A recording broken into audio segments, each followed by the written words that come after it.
వేదము ప్రయాణం చేస్తూ ఉంది కదా, వేదం చెప్తా ఉంది కదా, ఏదో చెప్తా ఉంది కదా.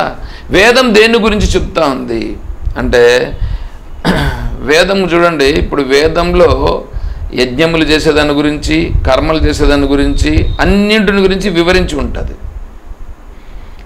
ఉంటుంది. దీనిని నీవు చేయుము అని ఉండదు, విధి ఉండదు. రెండింటి యందు మాత్రం విధి ఉంటుంది. నిత్యకర్మ, నైమిత్తిక కర్మ, నిత్యాగ్నిహోత్రం. ఈ విషయములలో నిత్యము చేసేటువంటి సంధ్యావందనము, నిత్యాగ్నిహోత్రం, అవి రెండు ఒకటి.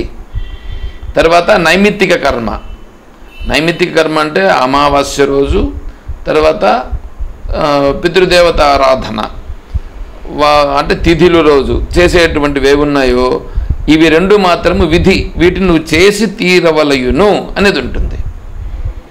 మిగిలిన ఉంటే చూడండి యజ్ఞములన్నీ కూడా, వీటన్నింటి గురించి నువ్వు ఇది చెయ్యాలి అని ఉండదు. అక్కడ నువ్వు చెయ్యాలని నువ్వు అనుకుంటే నువ్వు చేయవచ్చు. అంటే నీకు ఎందుకు చేయాలనిపిస్తుంది? నీకు కోరిక ఉంటే ఆ కోరికను అనుసరించి ఆ కర్మను చేస్తావు. నీ కోరికను అనుసరించి నువ్వు కర్మను చేస్తావు. ఆ కర్మను నీ కోరికలు తీర్చుకునుట కొరకు వేదంలో ఈ కర్మ చెప్పబడి ఉంటుంది. అప్పుడు నువ్వు దాన్ని ఎంచుకుని చేసుకుంటావు. ఇప్పుడు ఉదాహరణకి ఎలక్షన్లో నేను గెలవాలి, దానికి ఏం చేయాలి? దానికి రండి, దానికి కూడా ఉంది యజ్ఞం, మనం చేద్దాం రండి అని వీళ్ళు చేస్తారు. సో అట్లా అన్నమాట అది.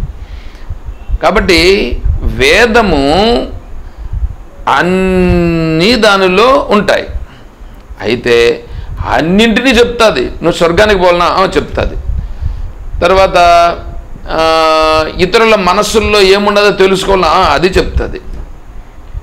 తర్వాత రేపు ఏమేమి జరుగుతుందో అనేటువంటి ఏమైనా తెలుసుకోవాలనుకుంటున్నావా దాని గురించి కూడా చెప్తుంది.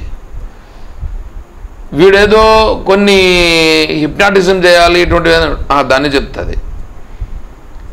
లేదా సూక్ష్మమైన విషయాలను తెలుసుకునే సామర్థ్యం కావాలి దాన్ని చెప్తుంది. వీటన్నింటినీ చెప్తుంది. కానీ ఆత్మస్వరూపం అనేటువంటిది దానిని ఆత్మస్వరూపం ఉంది అని చెప్తుంది. కానీ ఆత్మస్వరూపాన్ని తెలుసుకోవాలి అని చెప్తుంది. కానీ ఆత్మస్వరూపం ఎలా ఉంది దానిని తెలుసుకునే దానికోసం నేను వెళితే అది ఎట్లా ఉంటుంది, ఏ విధంగా ఉంటుంది దాన్ని చెప్పలేదు. అయితే తెలుసుకోవాల్సింది దాన్నే అని చెప్తుంది. దాన్నే తెలుసుకోవాలి, నీ జీవిత లక్ష్యం అదే అని అంటుంది. నీ జీవిత లక్ష్యము అదే అని అంటుంది. కానీ అది ఎట్లా ఉంది, ఏ విధంగా ఉంది అని అది చూపించలేదు. మిగతా వాటిని అన్నింటినీ చూపిస్తుంది, చేస్తుంది. అదే ఇక్కడ చెప్తున్నారు, నిగమ అవోచుహు. ఏమయ్యా మరి అది అట్లా చెప్తే వేదమే అది దాని గురించి వేదమే చెప్పలేకపోయిందంటే మరి నేను ఎట్లా తెలుసుకుంటుంది? అయితే ఒక సూచన నీకు చేసింది. ఏమంటే యం నేతి నేతి చెప్పింది.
ఒక నిమిషం.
స ఏష నేతి నేతీతి వ్యాఖ్యాతం నిహునితే యతః సర్వమగ్రాహ్య భావేన హేతునాజం ప్రకాశతే. సహ అది ఏదైతే ఉన్నదో అది స ఏష నేతి నేతీతి వాక్యేన వ్యాఖ్యాతం. ఇప్పుడు ఉపనిషత్తు ఏం చేసిందంటే, ఇప్పుడు ఉదాహరణకి చెప్తానేనండి, మన శరీరము పంచకోశములతో ఉన్నది. తైత్తిరీయ ఉపనిషత్తులోకి వెళుతాం, పంచకోశాలతో ఉన్నది. అన్నమయ, ప్రాణమయ, మనోమయ, విజ్ఞానమయ, ఆనందమయ కోశము. ఇప్పుడు ఇవన్నీ ఎట్లున్నాయి? అన్నీ కలిసిపోయి ఉన్నాయి. చూడండి, ఇప్పుడు శరీరం ఉంది, శరీరము ప్రాణం ఉంది. ప్రాణము ఎక్కడుందంటారు? శరీరం అంతా ప్రాణం ఉందంటారా లేదంటారా? లేదా ఊరికే ముక్కుల్లో మాత్రమే పోస్తుందంటారా? అంటే శరీరం అంతా ప్రాణము నిండి నిబిడీకృతమై ఉన్నది. అంటే శరీరం అంతా వ్యాపించి ఉన్నది ప్రాణం. సరే, మనస్సు ఎక్కడుంది? మనస్సు ఒక జాగాలో ఎక్కడైనా ఉందంటారా? మనస్సు ఒక జాగాలో ఉంటే దాన్ని తెలుసుకునే సామర్థ్యం ఒక జాగాలో ఉండాల, కానీ అట్లా లేదు. కాలి గోరు నుండి వెంట్రుక వరకు మొత్తం అంతా వ్యాపించి ఉన్నది మనస్సు. తర్వాత బుద్ధి నిశ్చయం. మామూలుగా మనస్సు అనేటువంటి దాన్ని చెప్పేటప్పుడు ఏం చేస్తామంటే, మనస్సుకి హార్డ్వేర్ అండ్ సాఫ్ట్వేర్ రెండింటిని మనం మామూలుగా లోకంలో మనం చెప్పినట్లుగా ఇక్కడ కూడా మనస్సును గురించి హార్డ్వేర్గా చెప్పాలంటే తలలో ఉండేటువంటి బ్రెయిన్ హార్డ్వేర్గా చెప్పుకోవచ్చు. తర్వాత సాఫ్ట్వేర్గా చెప్పుకోవాలనుకుంటే హృదయమును సాఫ్ట్వేర్గా చెప్పుకుంటాం. కానీ మనస్సు అనేటువంటిది సర్వము ఉన్నది. తర్వాత బుద్ధి నిశ్చయాత్మకమైనటువంటిది. అది నిశ్చయాత్మకమైనటువంటిది కూడా సేమ్ మనస్సే బుద్ధి అవుతుంది కాబట్టి అది కూడా రెండు ప్రదేశంలో, కానీ హృదయమనే ఎక్కువగా చెప్పడం జరుగుతుంది. సరే, ఇప్పుడు ఆనందము ఉండుట. ఇప్పుడు చూడండి, ఇవి 5 మనకు శరీరం ఉందా, ప్రాణం ఉందా, మనస్సు ఉందా, బుద్ధి ఉందా, ఆనందం ఉంది. ఇప్పుడు ఇవి 5 ఎక్కడున్నాయంటారు? అన్నీ ఇక్కడ కలిసినట్లుగా తెలుస్తున్నాయి. అన్నీ కలిసిపోయి ఉన్నాయి. ఇక్కడ కలిసిపోయి అన్నీ ఒక మిక్చర్ పొట్లం కట్టినట్లుగా ఇక్కడ ఎట్లా ఉంది? శరీరం ఉంది, ప్రాణం ఉంది, మనస్సు ఉంది, బుద్ధి ఉంది, ఆనందం కూడా ఉంది. ఇప్పుడు దీంట్లో ఏం చేయాలంటే, నువ్వు నిజంగా ఒక్కొక్క దాన్ని దీంట్లో ఇవన్నీ ఏమన్నా స్వతహాగా పనిచేస్తున్నాయా అంటే శరీరం అంతటా శరీరం ఏమన్నా స్వతహాగా పనిచేస్తూ ఉందా అంటే శరీరము కూడా వెనకాలంటే చైతన్యాధారంతో పనిచేస్తుంది. సరే, ఇంద్రియాలు ఏమైనా పనిచేస్తున్నాయా? మీరేనా అప్పుడే వచ్చింది? పర్లేదు. అందుకే నేను పిలిచాను. పర్లేదు, ఓకే.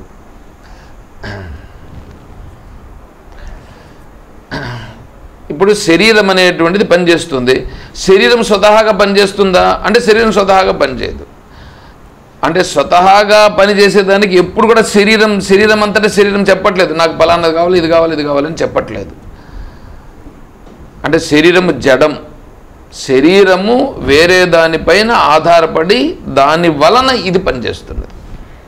అదేవిధంగానే ఇంద్రియములు, మన ఇంద్రియాలు ఉన్నాయిగా, కర్మేంద్రియాలు, జ్ఞానేంద్రియాలు, అవేమైనా స్వతహాగా పనిచేస్తున్నాయా?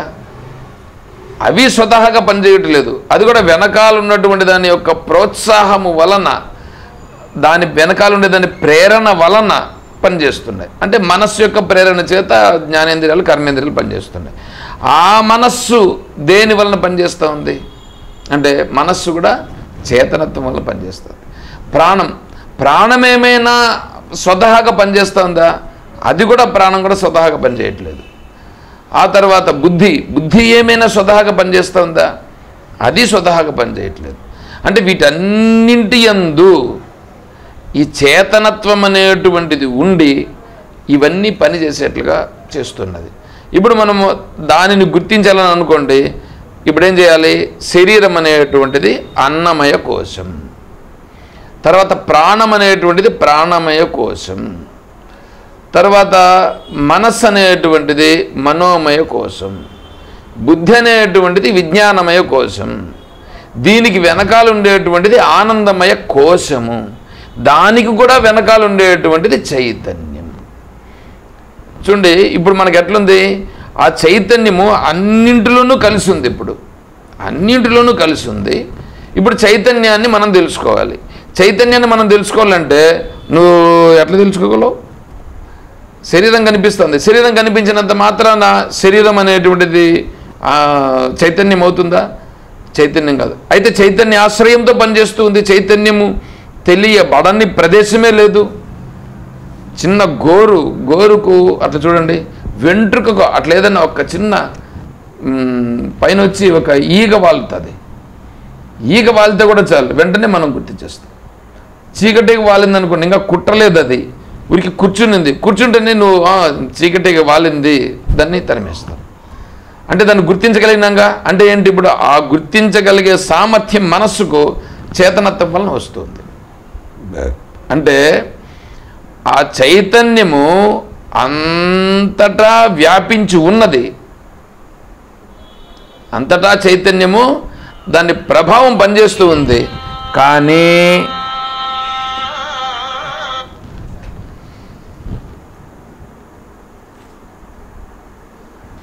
చైతన్యము దాని యొక్క ప్రభావం పనిచేస్తూ ఉంది, కానీ చైతన్యం ఈ పని చేయట్లేదు. మనస్సు చైతన్యాన్ని ఉపయోగించుకొని పనిచేస్తున్నది. చైతన్యము పని చెయ్యదు, చెప్పించదు. చైతన్యమును ఆధారంగా తీసుకొని ఇవన్నీ పనిచేస్తాయి. ఇప్పుడు మనం చైతన్యాన్ని గుర్తించాలి.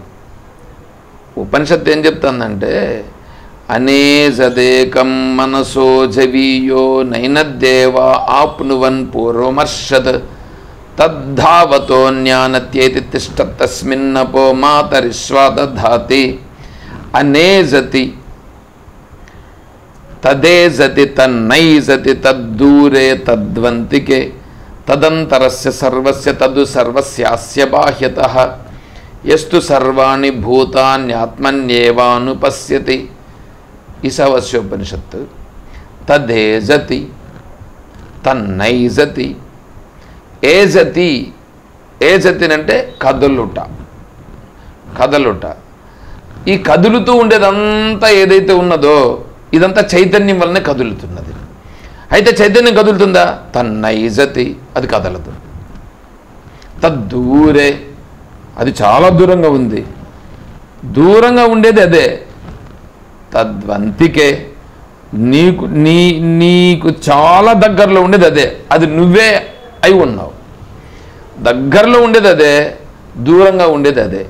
అజ్ఞాన దృష్టిగా ఉన్నప్పుడు దూరంగా ఉంది, జ్ఞాన దృష్టితో ఉంటే దగ్గరలో ఉంది. అదేవిధంగానే ఇక్కడ కదలేది అదే, కదలనిది అదే. అంటే ఇప్పుడు మనం దాన్ని గుర్తించాలి కానీ ఆ కదిలేదాని ఆధారముతో కదులుతూ ఉన్నటువంటి వాటిని చూసి అది సత్యమని మనము భ్రమించి దానిని మనం పట్టుకుంటున్నాం, దానికి ప్రాధాన్యం ఇచ్చేస్తున్నామే. కానీ ఇదంతా కదులుతూ ఉంటే దేనివల్ల కదులుతూ ఉంది? దేని వలనైతే ఇవన్నీ కదులుతున్నాయో అది సత్యమైనది, దాన్ని గుర్తించాలి. అందుకే ఇక్కడ చెప్తున్నాడు, ఇక్కడ అన్నమయ కోశం ఉంది. ఈ అన్నమయ కోశం శరీరం కనిపిస్తుంది. ఇది ఆత్మనా? కాదు, ఇది ఆత్మ కాదు. ఇప్పుడు ఆరుణి అనేటువంటి అబ్బాయి వాళ్ళ తండ్రి అయినటువంటి భృగువును వెళ్ళి అడిగాడు, నాకు ఆత్మస్వరూపం భగవంతుని గురించి తెలుసుకోవాలని ఉన్నది, దాని గురించి చెప్పండి స్వామి అని అడిగాడు. వారేమన్నారంటే యతో వాయిమాని భూతాన్ని జాయంతే ఏన జాతాని జీవంతి యత్ ప్రయంతి అభిసంవిశంతి ఇది తత్ బ్రహ్మ సతపోతప్యత. అయా, ఈ సృష్టి అంతా దేని వలనైతే పుట్టుచున్నదో, దేని ఆధారముతో నిలబడి ఉన్నదో, తిరిగి దేని ఎందైతే లయించుచున్నదో అది బ్రహ్మ. దానిని గురించి నువ్వు పరిశోధన చేసి తెలుసుకో అని అన్నాడు. సరే, ఇతను వెళ్ళి ఒక నిర్మలమైన ప్రదేశంలో కూర్చున్నాడు. అక్కడ తపస్సు చేశాడంటే కూర్చొని కళ్ళు మూసుకొని తపస్సు చేశాడు కాదు, దాని గురించి పరిశోధన చేశాడు. తపస్సు అంటే రెండు అర్థములు. కూర్చొని నిర్మలంగా కళ్ళు మూసుకొని జపం చేయడమో ధ్యానం చేయడమో ఇదొక తపస్సు, అది గౌణ తపస్సు. వివేకము ద్వారా ఇది ఎలా జరుగుతున్నది, ఇది ఎట్లా జరుగుతున్నది అని విచారణ ద్వారా గ్రహించుట, ఇది జ్ఞాన రూపమైన తపస్సు. సో ఇలా చేశాడు. ఇలా చేస్తే ఆయన ఒకటి గుర్తించాడు. ఏమిటి గుర్తించాడంటే, శరీరం ఉన్నది, ఈ శరీరం నుండి అన్నీ పుట్టుచున్నవి. అంటే అన్నీ ఈ ఒక శరీరం నుంచి ఇంకో శరీరం పుడుతుంది. మళ్ళీ ఆ శరీరం ఏమైపోతుంది, ఆ శరీరము అన్నము నుంచి పుడుతూ ఉంది, ఆ అన్నము వలన నిలబడి ఉన్నాయి, తిరిగి ఆ శరీరం అంతా ఏమైపోతుంది, అన్నములో విలీనమైపోతుంది. అంటే ఏంటి, అన్నం ఎక్కడి నుంచి వచ్చింది, భూమిలో నుంచి వచ్చింది, ఆ అన్న రూపంగా ఉన్నది, ఆ అన్న రూపం నుంచి శరీరాలు తిని బతుకుతున్నాయి. తిరిగి అన్నం ఎంతవరకు ఉంటుందో అంతవరకు వీడు బ్రతుకుంటాడు. తిరిగి మళ్ళీ వాడు ఏమవుతాడు, వీడు ఆ అన్నము తగ్గిపోయే పరిస్థితి వచ్చి ఎప్పుడైతే అన్నం పూర్తిగా తగ్గిపోతుందో అప్పుడు శరీరం కూడా పోతుంది. అంటే ఇప్పుడు అన్నము వలననే వీడు శరీరం నిలబడి ఉన్నది. అన్నము నుంచి పుట్టినాయి, అన్నము వలన నిలబడి ఉన్నాయి, తిరిగి అన్నములో వీళ్ళందరూ లీనమైపోతున్నారు. అంటే అన్నం వీడు తీసుకోవడం మానేస్తాడు. శరీరం విడిచిపెట్టడానికి ముందు అన్నం తీసుకోవడం మానేస్తాడు, ఇంక వీడు లయమైపోతాడు, తగ్గిపోతుందిగా అన్నం తినడం. సో ఇప్పుడు అందుకని అన్నమే బ్రహ్మ అని గుర్తించి ఈ అన్నము చేత తయారైనటువంటి ఈ శరీరం ఏదైతే ఉన్నదో ఇదే అన్నమయ కోశం, ఇదే బ్రహ్మ అని చెప్పాడు. వారన్నారు, నువ్వు కొంత తెలుసుకున్నావే కానీ ఇంకా పూర్తిగా తెలుసుకోలేదు, నువ్వు ఇంకా తెలుసుకో అని అన్నాడు. సరే, మళ్ళీ ప్రయత్నం చేశాడు. మళ్ళీ తపస్సు అంటే వివేకము ద్వారా శోధన. ఈ శరీరం అనేటువంటిది ఉంటా ఉంది, పోతా ఉంది, ప్రాణము వలన మనం నిలబడి ఉన్నాము అని గుర్తించాడు. అతను గుర్తించి మళ్ళీ వచ్చి ఏం చేశాడంటే ప్రాణమే బ్రహ్మ. ఎందుకంటే ప్రాణము వలన జీవులు పుడుతున్నాయి, ప్రాణం ఉన్నంత వరకు నిలబడుతున్నాయి, మళ్ళీ ప్రాణం పోతానే పోయినారు, ప్రాణంలో మళ్ళీ వీళ్ళు విలీనమైపోయినారు. కాబట్టి ప్రాణమే బ్రహ్మ అని చెప్పాడు. వెరీ గుడ్, బాగుంది. అంటే నువ్వు కొద్దిగా లోపలికి వెళ్ళావు.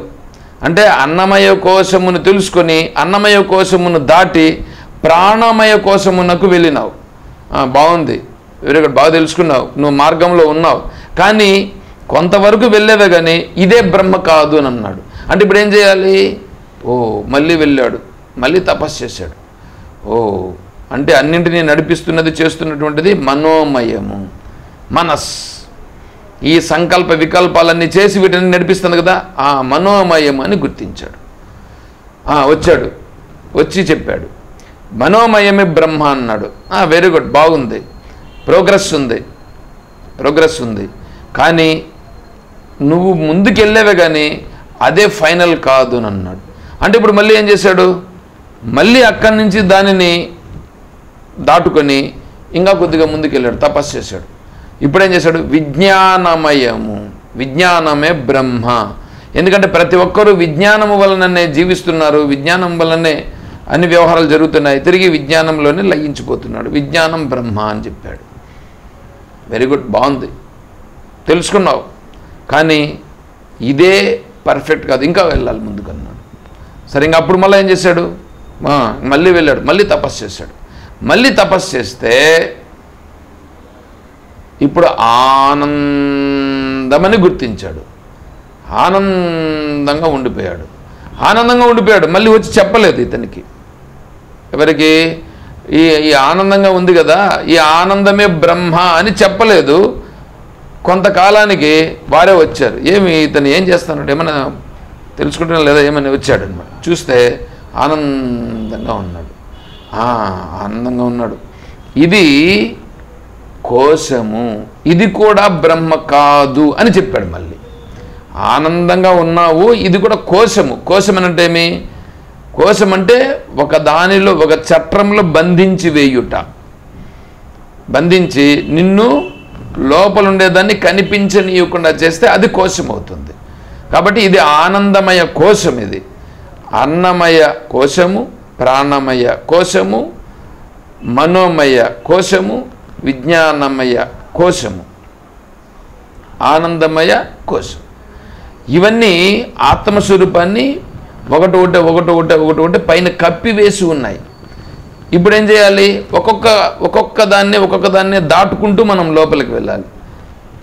అంటే అన్నమయ కోశం బ్రహ్మ కాదు, ప్రాణమయ కోశం బ్రహ్మ కాదు, మనోమయ కోశం బ్రహ్మ కాదు, విజ్ఞానమయ కోశం బ్రహ్మ కాదు అంటే తెలుసుకోవాలి. అన్నమయం అంటే ఏమి తెలుసుకోవాలి. ఇది బ్రహ్మ వలన నిలబడి ఉన్నది కానీ ఇది బ్రహ్మ కాదు. ప్రాణమయం, ప్రాణమయము బ్రహ్మ వలన నిలబడి ఉన్నది తెలుసుకున్నాం కానీ ఇది బ్రహ్మ కాదు. మనోమయము ఆత్మ వలన నిలబడి ఉన్నది కానీ ఇది బ్రహ్మ కాదు. విజ్ఞానమయము బ్రహ్మ వలన నిలబడి ఉన్నది కానీ ఇది బ్రహ్మ కాదు. ఆనందమయం ఆనందంగా తెలియబడుచున్నది ఆత్మ వలన కానీ ఇది ఆత్మ కాదు. అంటే వీటిని తెలుసుకొని వీటిని ఏం చేసినాం? ఒక్కొక్క దాన్ని దాటుకుంటూ ముందుకు వెళ్ళి వీటన్నింటికి ఆధారముగా ఏది ఉన్నదో అది బ్రహ్మ అని తెలుసుకుంటా. అందుకే శాస్త్రం ఏం చేసింది? స ఏష నేతి వ్యాఖ్యాతం నిహ్నుతే యతః సర్వమగ్రాహ్య భావేన హేతునాజం ప్రకాశతే. ఉపనిషత్తు అది చెప్పింది. సహ అది, ఏషః నా ఇతి అంటే ఇతి అంటే నీకు ఏది తెలియబడుచున్నదో అది బ్రహ్మ కాదు. నువ్వు ఏది తెలుసుకుని ఇది బ్రహ్మని అనుకుంటున్నావో అది నువ్వు తెలుసుకోవాలని అనుకుంటున్నటువంటి బ్రహ్మ కాదు. అయితే దాని వలననే ఇది నిలబడి ఉన్నది అని నువ్వు గుర్తించి దీనిని విడిచిపెట్టి ఆధారముగా ఉండేదాని దగ్గరికి వెళ్ళు అని వేదమాత మనకు తెలియజేసింది. అటువంటి దానిని నువ్వు తెలుసుకోవాలి. అదేమిటి? అది దేవదేవా. అదేమిటి? దేవదేవ, దేవతలకు దేవత. ఏమంటే దేవతలకు దేవత అంటే ఇప్పుడు దేవతలు ఎక్కడున్నారు? ఏమండి ఆ దేవతలకు దేవదేవుడు ఎవరు? ఇది మనం తెలుసుకోవాలి. అయితే ఇక్కడ కొంచెం చెప్పాల్సి ఉంది. నేతి అనేటువంటి దాన్ని ఒక లెవెల్ వరకు నేను చెప్పుకొని వచ్చాను. ఇంకేంటంటే ఈ ఆత్మస్వరూపాన్ని గురించి కొన్ని వాదములు ఉన్నాయి. కొన్ని వాదములు అంటే చార్వాకవాదమని, తర్వాత ఇంద్రియాత్మవాదమని, ప్రాణాత్మవాదమని, మానసికాత్మవాదమని, ఇట్లా ఉపాసనవాదం ఇట్లా ఉన్నాయి. వీటిని గురించి కూడా కొద్దిగా చెప్పుకుంటూ తర్వాత దేవదేవ, అజం, అచ్యుతం అనే దాని గురించి మళ్ళీ మనం విచారణ చేసుకునే ప్రయత్నం మళ్ళీ చేద్దాం. ఇది రేపు చెప్పుకునే ప్రయత్నం చేద్దాం. ఎందుకంటే అది 5 నిమిషాల్లో అయ్యే పని కాదు. దాన్ని మొదలు పెడితే కొంచెం టైం పడుతుంది కాబట్టి ఇక్కడికి నిలుపుతాం. మళ్ళీ దీన్ని రేపు తెలుసుకునే ప్రయత్నం చేద్దాం. ఓకే, ఎవరికైనా ఏమైనా సందేహం ఉంటే అడగవచ్చు ఇప్పుడు మనం విచారణ చేసుకున్న దానిలో. సరే, ఓకే. ఓం తత్సత్. ఓం అసతో మా సద్గమయ. ఓం తమసో మా జ్యోతిర్గమయ. ఓం మృత్యోర్మా అమృతం గమయ. ఓం శాంతి శాంతి శాంతి. హరి ఓం తత్సత్. ఓం సర్వం శ్రీ సద్గురుచరణారవిందార్పణమస్తు. ఓం జయ బోలో శ్రీకృష్ణ పరమాత్మకి, జయ బోలో గీతా మాతా की, जय बोलो भक्त मंडली की. हर नमः पार्वती पतये.